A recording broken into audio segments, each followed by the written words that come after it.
자, 다음은 그 이해운 기획예산처 장관 지명에 대해서 알아보도록 하겠습니다. 대통령이 이제 통합 측면에서 그러니까 말 그대로 이제 능력만을 보고 네. 이해운 삼선 의원 출신이죠. 초대 기획예산처 장관에 지명을 했는데 국힘의 총공세가 시작됐습니다. 네. 특히 TV조선이 제일 공격을 잘하더라고요. 예. 그래서 엄청난 제보들이 쏟아지고 있다 그래갖고 그러니까요. 실제로 보좌관 갑질에 대한 거 그리고 보좌관들에 대한 사적 운용에 대한 부분 이런 것들이 일일 보도가 되고 있어요. 매우 안타깝고요. 저는 이제 그 녹취로 너무 괴로워서 그만 듣고 싶은데 아직도 너무 충격적이었고 방송에서 많이 지금 녹음 플레이를 하면서 그 인터넷에 소리 지르던 그런 부분들 계속 되고 있더라고요. 많은 우리 사회의 약자들이 상당히 트라우마를 입지 않았을까라는 안타까움이 있습니다. 우리 국회가 조금 더 국회의원과 보좌진과의 관계가 사실은 참 어려워요. 예. 저도 참 보좌진들과의 관계가 참 어려웠고 저도 그 초선이었고 우리 보좌진들도 한순간에 180석으로 갑자기 불어나면서 보좌진들의 구인난이 있었거든요. 그래서 서로가 처음이어서 이 큰 엄중한 이런 의정 활동을 같이 해나가는 데 있어서 여러 부침들이 있긴 했는데 그럼에도 불구하고 이런 것들이 하나씩 드러나면서 또 화살로 돌아오고 이런 부분들이 참 이해운 의원만 하더라도 청문회 잘 넘을 수 있을까 하는 좀 아슬아슬한 그런 부분들이 계속 나오는 것 같아갖고 이걸 어떻게 해석해야 될지 참 난감하고 특히 장철민 의원 같은 경우에는 이제 사퇴 요구까지 나오지 않았습니까? 우리 당내에서. 예. 그래서 이 청문회가 아마 진행은 될 것 같아요. 날짜도 잡히고 근데 송곡 검증을 여야가 할 것이기 때문에 이것을 잘 넘어갈 수 있을지 청와대에서도 아마 관심 갖고 지켜볼 것 같습니다. 예. 어쨌든 대통령은 이와 관련해서 국무회 때 뭐라고 말씀하셨냐면 그 일부 언론에서 세상에 어디라 뭐라더라. 그 보수에만 자리 다 주면은 그러면 그 집권할 때 도움 주는 사람은 뭐냐 이런 이상한 기사도 막 쓰고 그러던데 뭐 다 주긴 뭘 다 줘요. 이 중에 국무위원 중에 우리 송 장관님? 우리 시학처장님? 또 있나? 뭐 약간 있겠지. 중간쯤. 예, 그런 억지가 아니고 대체적으로 주류적 입장 이건 다 유지를 하고 근본적인 가치와 원칙 기준을 다 유지하는데 이것만 가지고는 안 된다는 거예요. 그래서 가급적이면 그게 훼손되지 않는 범위 내에서는 넓게 인재도 넓게 운동장도 넓게 이렇게 써야 된다. 그런 차원이라는 말씀을 드립니다. 잡탕을 만들자는 건 아니고 조화로운 오색빛깔 무지개를 만들자. 파란색 중심에 그런 얘기다라는 말씀을 드립니다. 네. 네, 비공개로 진행하겠습니다. 이후 순서는 언론인 여러분 협조해 주시기 바랍니다. 국회 본회의를 통과하고 정부로 이송.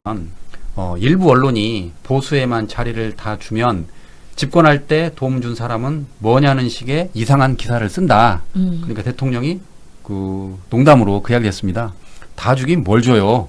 그러면서 실제로 준 사람은 송미령 장관 그리고 오유경 식약처장 등밖에 없지 않느냐. 그럼 대통령은 이제 통합을 해야 하는데 그렇다고 뭐 잡탕을 만들자는 게 아니고 조화로운 오색 빛깔 무지개를 만들자라고 했습니다. 네.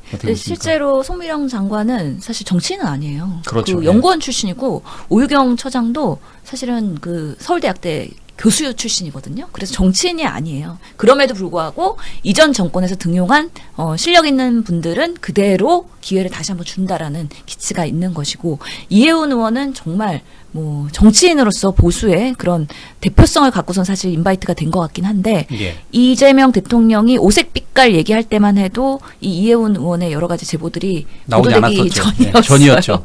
예, 그렇기 때문에 사실 청와대도 좀 많이 당황하고 있지 않을까. 그래서 이게 국민 눈높이에 맞는 국민 주권 정부로서의 보수의 가치도 같이 이재명 정부의 그런 예산에 담고 싶었을 텐데 과연 국민들이 이를 받아들일 수 있을까? 이것은 하루하루 이해운 전 의원의 지명자의 대응과 그리고 진솔한 메시지 그리고 어떻게 하면은 소명을 할 수 있을지 이런 것들이 그 장벽을 뛰어넘을 수 있을지 아닐지 그거는 지켜봐야 된다. 그 누구도 장담할 수 없을 것 같다는 생각 듭니다.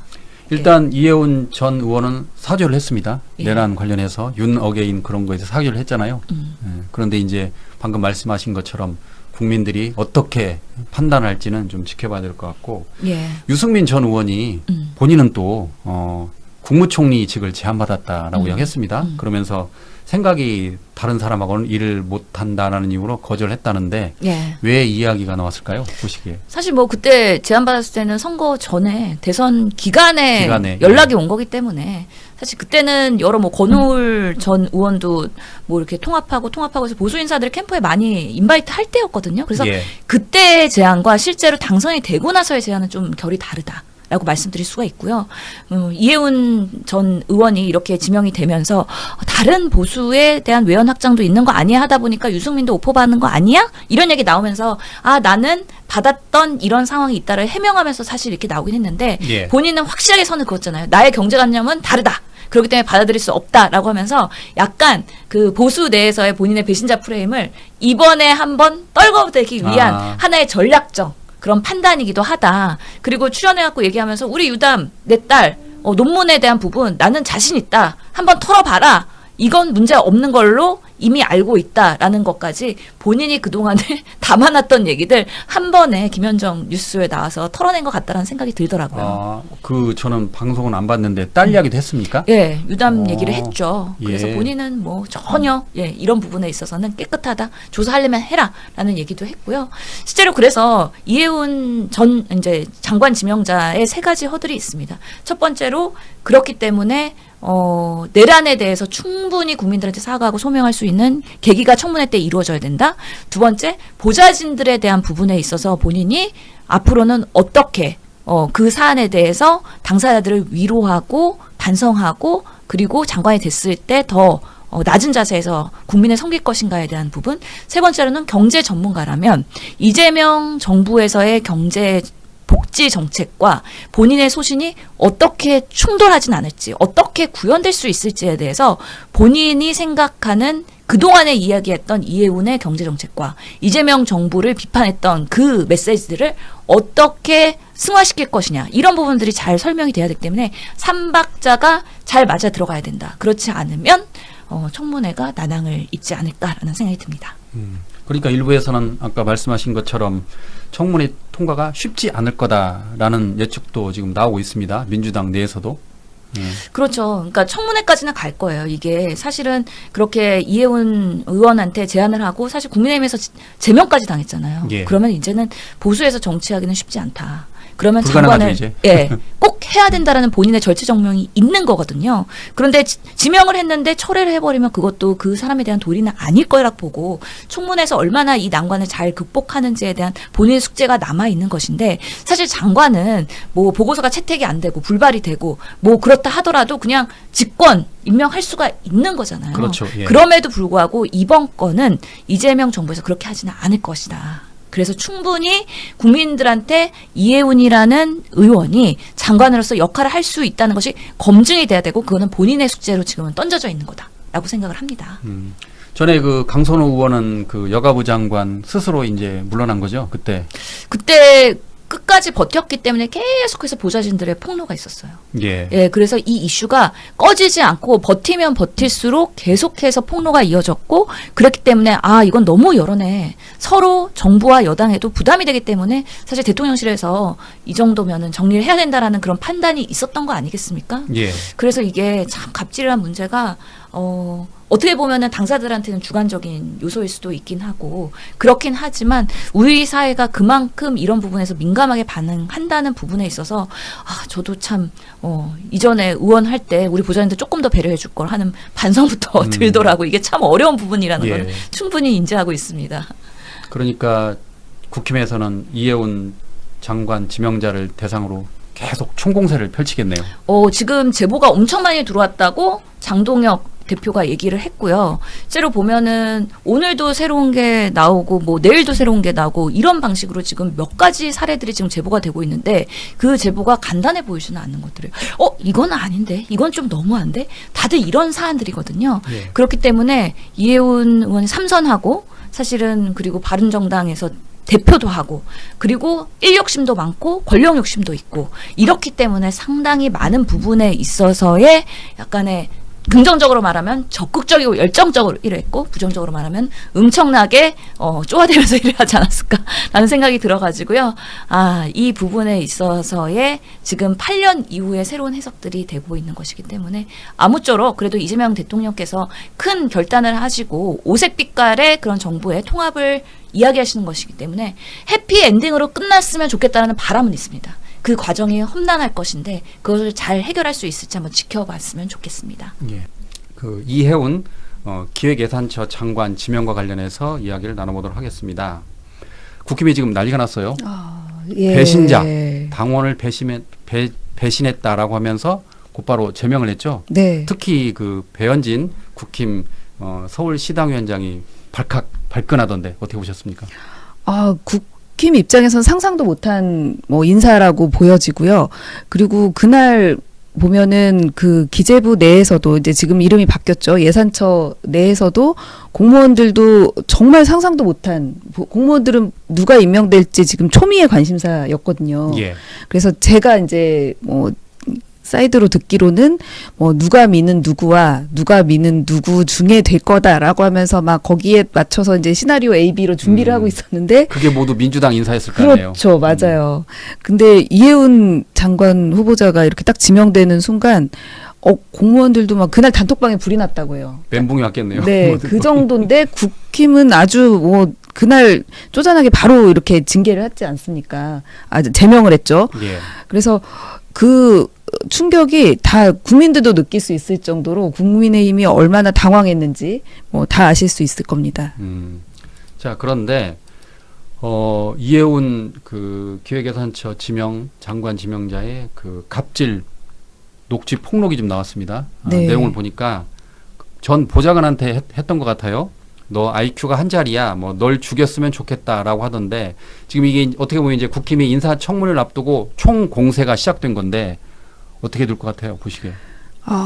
일단 그 녹음 내용 자체가 예. 어제 공개가 됐습니다. 그래서 워딩으로 볼 때와 달리 아무래도 이제 그 육성으로 듣고 난 뒤에 반응은 국민분들이 좀 놀라긴 했어요. 아마 JTBC도 영상 조회수가 많이 나왔죠. 그래서 사실은 민주당에서 이재명 대통령님이 지명한 이유는 실력 때문입니다.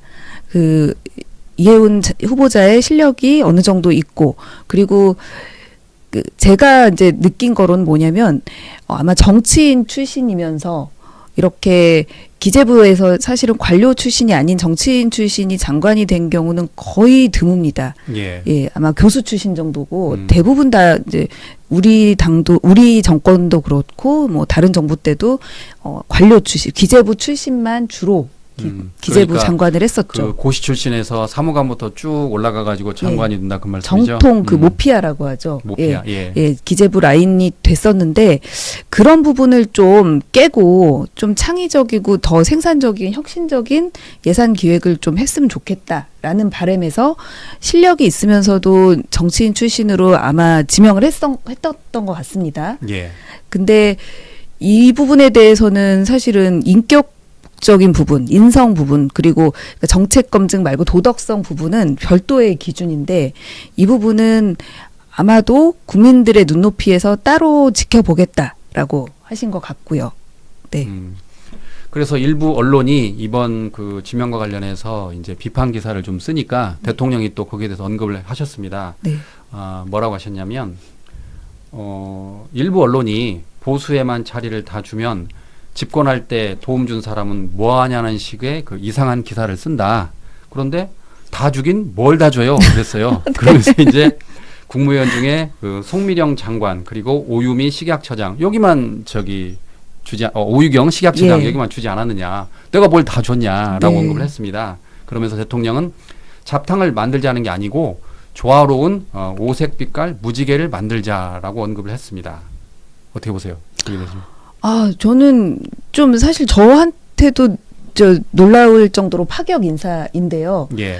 이 의도가 사실은 운동장을 넓게 쓰겠다. 이런 말씀을 계속 하셨지 않습니까? 워낙 그 매번 우리 민주당 정부에서도 마찬가지고 보수 정부에서도 그렇고 항상 인재풀이 좁다, 뭐 회전문 인사다 이런 얘기가 매번 나오는 게 내부에서만 사람을 찾다 보니 그랬던 것 같습니다. 그런데 대통령께서는 실용주의 그리고 성과, 실적을 중요시하기 때문에 그리고 스스로가 자신감이 있으시니까 보수 인사하더라도 얼마든지 기용해서 성과를 낼 수 있다라는 확신.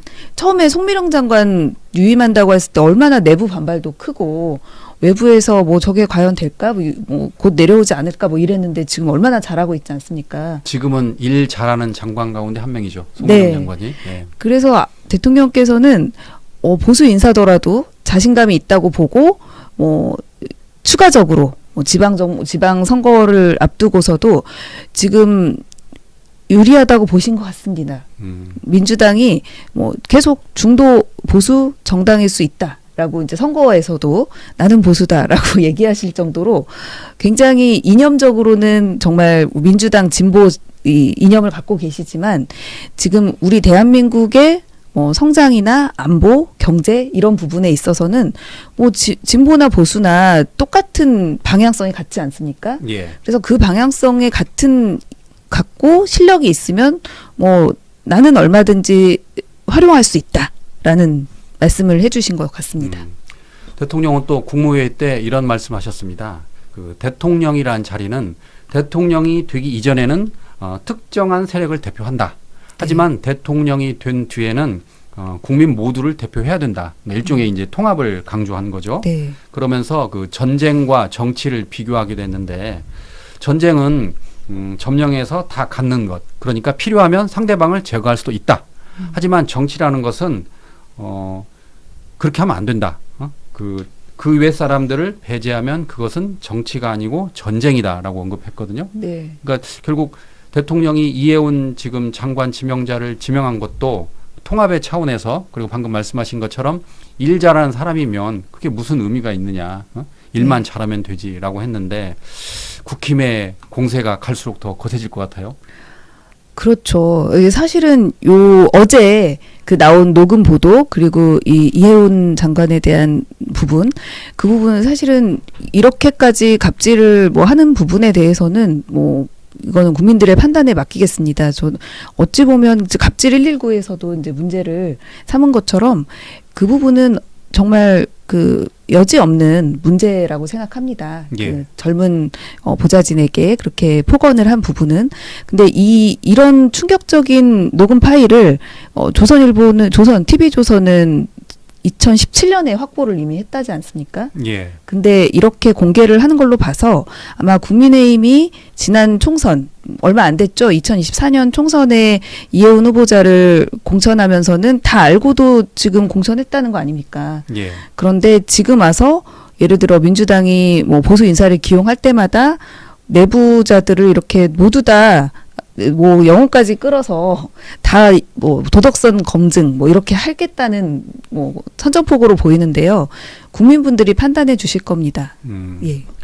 또 이와 관련해서도 유승민 전 의원이 지금 화제의 중심에 섰는데 뜬금없다고 해야 되나요? 갑자기 이제 유승민 전 의원이 대통령으로부터 그러니까 이재명 당시 민주당 대선 후보로부터 총리 제안이 있었다라고 말을 했습니다. 그러면서 유승민 전 의원은 생각이 다른 사람과는 일하지 못하기 때문에 총리직을 그 제안을 거절했다라고 했는데 구체적으로 보면 25년 2월 그러니까 대선 직전에 25년 2월에 모 의원으로부터 첫 번째 제의가 왔다고 합니다. 그런데 본인이 거절을 하니까 25년 5월 그러니까 대선 한 달 전쯤이죠. 네. 한 달 전쯤에 김민석 당시 의원에게 여러 통해 전화가 왔고 그다음에 문자가 오길래 답을 안 했더니 다음 날 이재명 당시 대선 후보한테 문자가 왔다는 겁니다. 문자로 이재명입니다. 꼭 통화하길 바랍니다라고 했는데 유승민 전 의원이 전화도 않고 답을 안 했다라는 건데 왜 갑자기 유승민 전 의원은 이런 말을 했을까요? 제가 궁금하던데. 뭐 본인의 뭐 몸값을 올리기 위해서 했을 수도 있고. 예. 그런데 일단 그게 그랬다 하더라도 그 모든 게 사실이라 하더라도 저는 그게 왜 문제인지 모르겠습니다. 예. 그렇지 않습니까? 지금 사실은 우리 민주당이 정말 통합을 중시하는 당이라는 거는 뭐 여러분들 다 아시겠지만 DJP 연합부터 시작했지 않습니까? 그때도 김종필하고 같이 뭔가 김대중 대통령께서 많이 뭔가를 하셨고, 그리고 최근에도 김종인 전 비대위원장 영입을 했습니다. 네, 그때 그랬죠. 예. 그러니까 선거를 앞두고 대선을 앞두고는 그렇게 중도 보수 외연을 확장하기 위해서 얼마든지 제안할 수 있고, 그거 잘한 일 아닙니까, 사실은? 그렇게 해서 뭐 당선이 사실은 뭐 필요 없었지만, 유승민이 필요 없었지만, 그럼에도 선거는 어떻게 될지 모르니까 최선을 다하는 모습. 저는 뭐 그랬다 하더라도 전혀 문제가 없고 잘한 일이라고 보는데, 예. 그걸 이제 와서 마치 문제인 것처럼 표현하는 유승민 전 의원님이 좀 더 이상한 것 같습니다. 그렇군요. 그 지난번에 국가보훈처 장관 권오울 네. 그 전 의원도 대선 때 이제 이재명 그 당시 후보와 뜻을 같이 하면서 새 정부 들어서 이제 장관직에 임명이 됐잖아요. 네. 그런데 지금 큰 잡음 없이 일을 잘 하고 있잖아요. 그럼요. 그러니까 예. 결국 내가 그 색깔이 소위 말해서 파란색이냐 빨간색이냐 상관없이 네. 국민 통합을 위해서는 일 잘하는 사람을 쓰겠다라는 대통령의 생각인데, 거기에 대해서 어떻게 생각하십니까? 예, 저는 그 대통령님 말씀을 들으면서 좀 정말 끄덕끄덕하게 됐는데요. 그 무지개 말씀을 하셨어요. 무지개. 예. 예, 오색 빛깔 무지개. 그거를 색깔을 다 섞으면은 까만색이 된다는 거예요. 예. 그랬지. 되게 중학교 때인가 고등학교 때 배웠던 그런 색의 원리였는데, 그런데 그런 게 아니라 각각 색깔이 그 자기 색깔을 유지하면서 예. 파란색 중심으로 예쁜 무지개를 만들겠다라고 하셨는데, 이게 대통령님이 생각하는 통합의 설계도인 것 같습니다. 우리 진보의 이념과 가치, 철학이 매우 중요하고 그거를 수용해야 하고, 다만 그 출신은 어디였더라도 능력이 검증이 되고, 그리고 지금 우리 정부의 가치를 받아들일 수 있는 사람이라면 기용하겠다. 그래서 국민께 성과로 보답하겠다라는 말씀이신 것 같거든요. 예. 그래서 방금 말씀하신 그 질문에 이재명 대통령님이 이미 답을 다 하신 것 같습니다. 예, 그렇군요. 네. 자, 다음으로는